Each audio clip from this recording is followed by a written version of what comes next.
Au nom du Père et du Fils et du Saint-Esprit. Amen. Viens en nous, Esprit Créateur, visite les âmes de tes fidèles. Emplis de la grâce d'en haut les cœurs que tu as créés. Ô Seigneur, envoie ton Esprit et tout sera créé, et tu renouvelleras la face de la terre. Bien-aimés dans le Christ, nous sommes en ce jour, 25 octobre, et la parole de Dieu que notre Mère Église nous propose est extraite de l'Évangile, le Luc chapitre 13, versets 10 à 17. En ce temps-là, Jésus était en train d'enseigner dans une synagogue le jour du sabbat. Voici qu'il y avait une femme possédée par un esprit qui la rendait infirme depuis 18 ans. Elle était toute courbée, absolument incapable de se redresser. Quand Jésus la vit, il l'interpella et lui dit : « Femme, te voici délivrée de ton infirmité. » Et il lui imposa les mains. À l'instant même, elle redevint droite et rendait gloire à Dieu. Alors, le chef de la synagogue, indigné de voir Jésus faire une guérison le jour du sabbat, prit la parole et dit dans la foule : « Il y a 6 jours pour travailler. Venez donc vous faire guérir ces jours-là, et non pas le jour du sabbat. » Le Seigneur lui répliqua : « Hypocrite, chacun de vous, le jour du sabbat, ne détache-t-il pas de la mangeoire son bœuf ou son âne pour le mener boire ?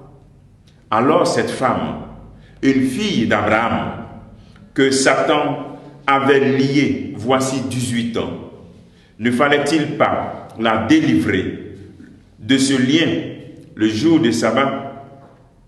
À ces propos de Jésus, tous ses adversaires furent remplis de honte et toute la foule était dans la joie à cause de toutes les actions éclatantes qu'il faisait. Acclamons la parole de Dieu. Louange à toi, Seigneur Jésus. Une femme courbée, infirme pendant 18 ans, liée par le démon.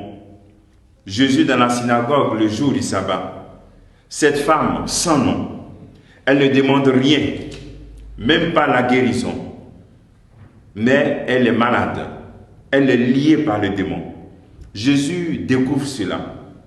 Cette femme ne prend pas d'initiative, aucune initiative. Tout ce qu'elle fait, elle se rend à la synagogue. Et Jésus la voit. Jésus te voit toi aussi. Alors sois fidèle à te tenir à sa présence, à la synagogue, dans l'église. Cette femme est venue à la synagogue pour le culte.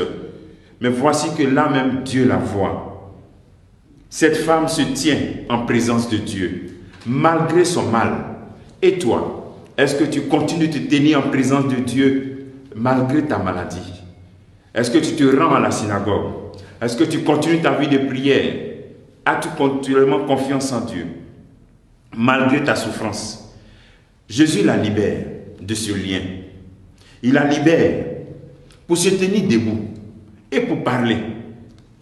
Lorsqu'elle est libérée, il lui dit : « Tiens-toi. » Et voici qu'elle rend gloire à Dieu. Que fais-tu lorsque le Seigneur te fait du bien ou il te libère? Est-ce que tu fais de ta vie un moment pour rendre gloire à Dieu? La réaction des responsables de la synagogue est une réaction hypocrite. Ils sont prêts à prendre soin des animaux, mais ils ne veulent pas prendre conscience que Jésus aussi est venu pour prendre soin de l'homme, même le jour du sabbat où on ne doit rien faire. La chose la plus facile pour Jésus, c'est de libérer chacun d'entre nous du mal. C'est pourquoi c'est plus facile. Pour toi, tu détaches ton animal pour qu'il mange. Mais pour moi aussi, en tant que fils de Dieu, c'est encore plus facile de te délivrer de ce qui te rend courbé, ce qui t'empêche de servir pleinement Dieu. Quel est ce démon qui te rend courbé ainsi, qui te rend infirme et qui fait que ta vie ne glorifie pas Dieu?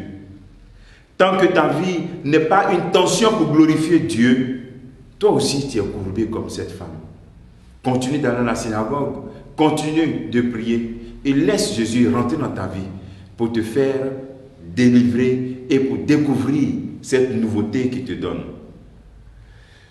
Le travail que tu peux faire en ce jour, c'est de trouver dans ta vie ce démon qui a lié ta vie et de laisser le Christ te regarder pour te délivrer. Que le Seigneur te bénisse, qu'il nous bénisse tous en ce jour. Au nom du Père et du Fils et du Saint-Esprit. Amen.